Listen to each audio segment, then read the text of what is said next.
We can take that water and actually make that water now gray water, eligible to go through the pipes here in the San Gabriel Valley in the pink and purple fixtures.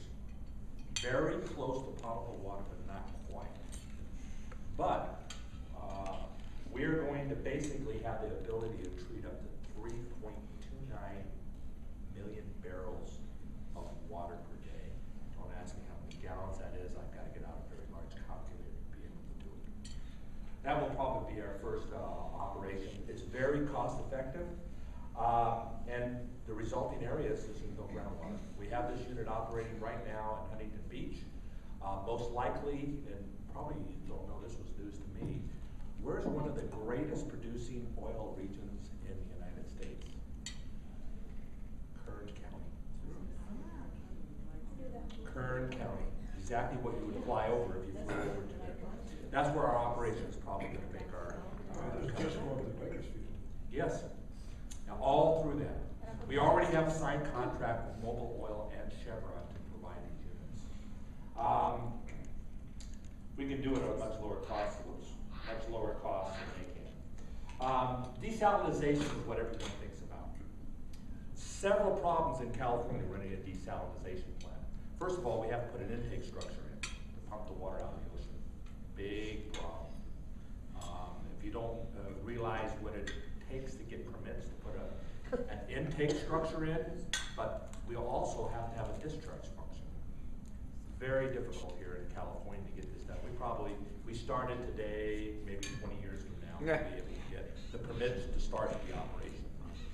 But we're going to operate worldwide, and so we do not have those problems other places. After those places are operating, we will be in California. Bill's got big plans from California. I mean, I could talk hours just about California and how we can do it, but I'm going to kind of jump a little bit and let you guys ask me a couple questions. We'll actually have the certifications in a month, in about 90 days or 60 days for drinking water itself.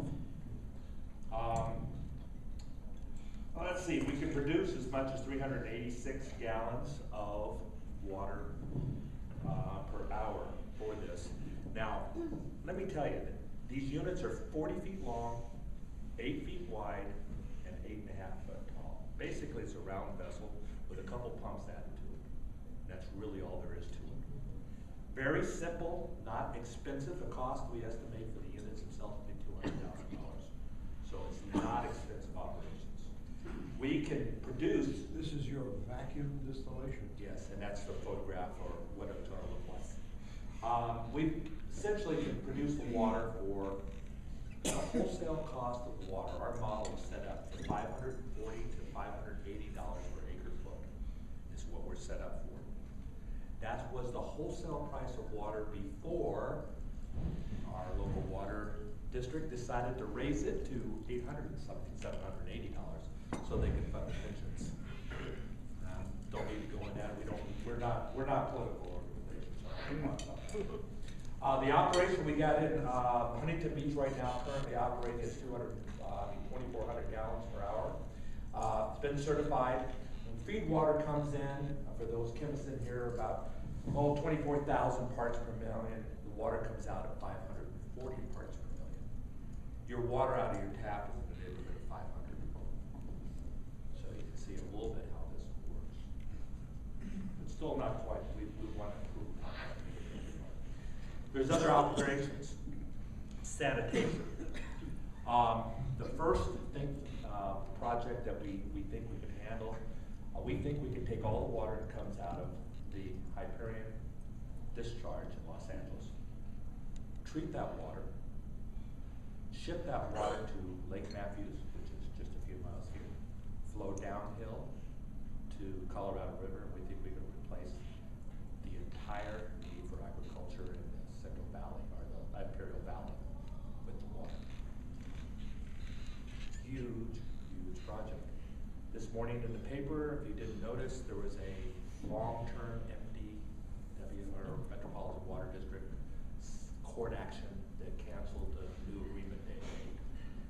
Things like an operation such as this, treating sewage discharge water, we'll be able to use that for agriculture, period. We could probably treat the water good enough to be potable, but the way the situation is right now, people don't want to drink that water. You know, right?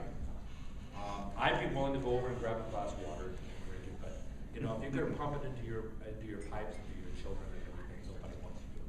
But for But growing you were up, drinking that water off a nuclear power plant. Yes. Sure is. well, you and I are full of it. You're suspect. Next item That's why it's glowing. that is somewhat exciting is industrial waste.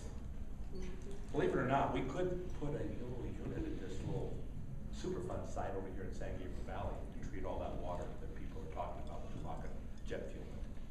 We can treat that out. But we have three major uses of that industrial treatment right now. First one that comes up is we've been recruited by West Virginia. They have coal mines there. These coal mines are producing, obviously we need the energy for the country, but it produces pollution in the water, something fierce. And believe it or not, it's radioactivity in the water, which is naturally occurring in the ground there. And our system will actually take that water and make that water now usable again for normal environmental purposes for the streams. There's another project there that's in the coal mines producing an item called golden algae. Those of you who know, it's a very rare form of algae and it's usually underground.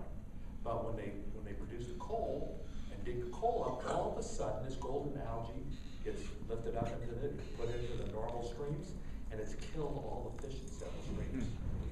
We can remove the golden algae and produce that stream back to a normal, natural condition of the stream. Obviously, they're very interested in our applications.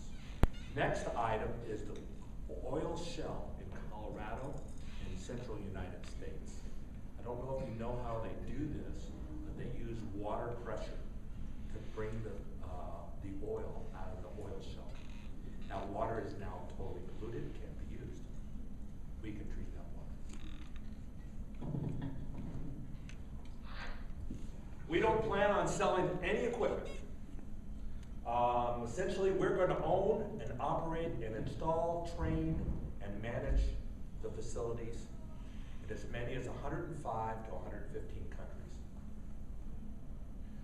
countries. We will then sell the water at the wholesale price that I just mentioned. And it won't vary from place to place. Africa, we've got locations already determined. We've got programs with the World Bank and the Asian Bank already set up to fund our projects.